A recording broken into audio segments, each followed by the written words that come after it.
Welcome into the Real Estate Minute Show. Thanks again for tuning in. Uh, we've talked about title on this show before, meaning buying and selling a house and obtaining title insurance, and how boring as hell the subject is. There's a few episodes. I don't have the number of the episodes now, I apologize. I'll try to put them up here. But title is important, and here's just a very quick 60-second reason why. So I'm going through title on a loan that I'm purchasing, actually, on a piece of property, and I'm looking at it. And I always, anytime a client is buying or selling something, I always review title first. I always call my title company. Within 48 hours, I get what's called a preliminary title report, which essentially is just a summary of everything that's on the title going back a certain distance. And if there's any liens, any problems that are on there that we should be concerned about from the get-go. So I'm going ahead and I'm buying, I've never seen anything so disastrous in my life, but I'm going to buy this small loan on a property that's in Tennessee. He owns this property, which is the one that my loan that I'm buying is collateralized by, and he owns property next door. I have nothing to do with the property next door, but he happens to own both of them.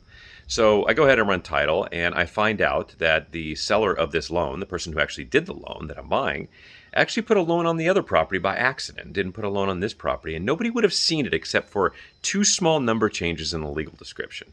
They had the same address because the other one didn't have an address next to it, so they just used one common address.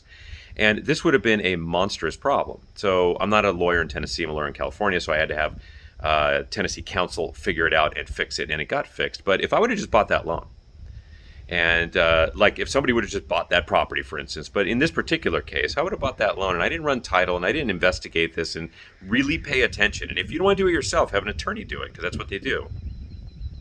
And if I didn't pick that up, I would have had a loan on a property that didn't exist, essentially, and the buyer could have said, the borrower, I should say in this case, go pound rocks because you don't have a valid loan on this property. And I might still have a promissory note, because remember, we've talked about before in the show too that a loan is really made up of a promissory note, which is the promise to pay, and then a deed of trust or a mortgage, which essentially just kind of puts a lien on a property to collateralize that promise.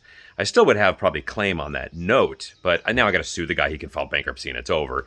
That's why you want the property. So review your title. It might even make sense, if you do own your home right now, to actually just call a title company, call your agent that you bought it from, even if it's years ago, call me. And we could run a title report on your property and see what the hell's going on. Just a real quick property profile. It takes minutes. Have a great week. We'll see you next week on the show.